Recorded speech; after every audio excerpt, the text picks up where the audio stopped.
The Asus TUF A15 is a brilliant, affordable gaming laptop that manages to strike the right balance between performance and value.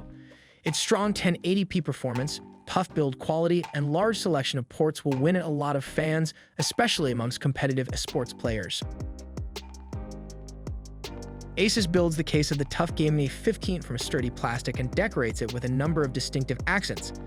For example, the lid is adorned with simulated screws and the palm rests feature an extensive brushed finish. The display is surrounded by narrow bezels and can be opened up to an angle of approximately 120 degrees. A detailed description of the design can be found in the review of the Asus TUF Gaming A15.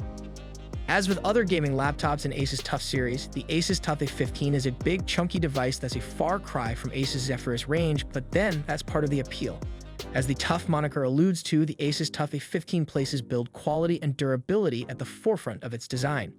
This isn't a rugged laptop that you could drop from a height and not worry about it, but it's a gaming laptop you'd happily chuck in a backpack and take to friends' houses and LAN parties. Some ultra-thin and light gaming laptops feel so delicate that you'd be frightened of taking them out of the house. Not so with the Asus TUF A15. It's certainly a design that doesn't shy away from the fact that this is a gaming machine, but it's not completely overboard either. And if you'd like to give it some more gamer cred, the Asus TUF A15 comes with a sheet of stickers to cover the laptop with. The chassis comes in two colors, Fortress Gray and Bonfire Black. On opening the laptop, there are even more design choices to appeal to gamers. There's the almost obligatory RGB lighting for the keys, and the all-important W and SD keys are further highlighted with a translucent coloring, leaving you in no doubt that this is a laptop for gaming on. The industrial design is certainly appealing, and it's functional too. It gives the laptop extra protection from knocks and bumps, and there's also a honeycomb design on the base of the machine, which keeps the device from sliding about with the cells and the structure housing cooling vents. The chunky design also allows Asus to pack in plenty of ports with an Ethernet port, HDMI, two standard USB ports, and a USB-C port on the left-hand side, along with a port to plug in the power supply, while on the right-hand side there's another standard USB. This is a 15.6-inch, 16:9 IPS level anti-glare panel with 1080p resolution. The standout aspect of this panel is the 144 Hz refresh rate, which should entice the target audience.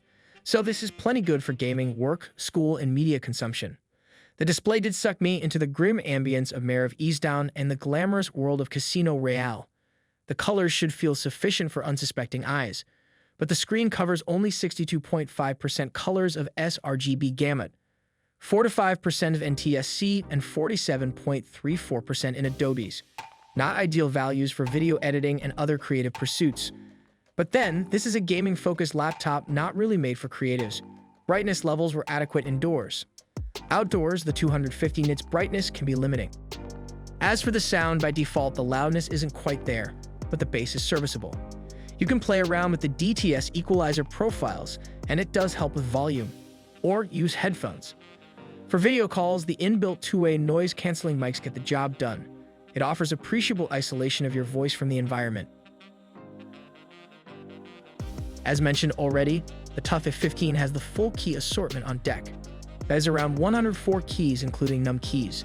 I like their actuation and depression feel with about 1.8mm key travel. The keycaps are large with the exception of arrow keys. There are no dedicated hotkeys, and so you have to make do with FM plus combos. The backlighting is single zone with 3 levels of luminosity. There's RGB, but among the woozy light show, the WASD keys are oddly lucid, which might speak to some of you, if not all. The touchpad is also workable with integrated clicky buttons. They are backed by Microsoft Precision drivers and support multi-finger gestures. There's enough space to seat the palm too. Nice.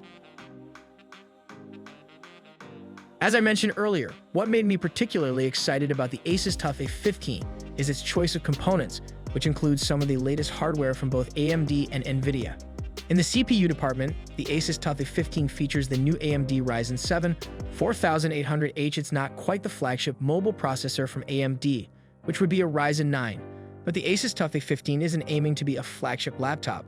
What it is aiming to be is a machine that offers a mix of performance and value, and that's why we like Asus' choice of the 4800H. This is paired with an NVIDIA RTX 2060 GPU. Again, it's not a flagship GPU, but it's a brilliant 1080p performer, making it a great choice for this kind of gaming laptop. It's one of NVIDIA's more affordable GPU, but still offers very good performance, including modern ray tracing support, and with 6 gigs of GDDR6 memory. This is a smart choice for a laptop in which costs need to be kept down. We've come to never expect too much from a gaming laptop when it comes to battery life, but the Asus TUF A15 doesn't do too badly here, with the PC Mark 10 battery life benchmark, which replicates moderate use to taking 5.25 hours to drain the battery. That's not too bad for a gaming laptop, and it's in part thanks to the energy efficiency of the AMD Ryzen 7 4800H, which doesn't deplete the battery as fast as the more power-hungry Intel CPU we often find in these laptops. The battery here is a huge 90 watt-hour one, which is a lot larger than you usually find in a gaming laptop. And that also explains the excellent 11 hours, 4 to 4 minutes uptime we recorded in our Loop 1080p video benchmark. While playing a loop video isn't the most demanding of tasks, the fact that the TUF A15 lasted so long is very impressive. When it comes to gaming, however, the uptime drops to around 2 hours, depending on the kind of game you're playing. That's still not bad and could get you through a shortish train journey, but as with other gaming laptops, you'll want to plug this in while you play.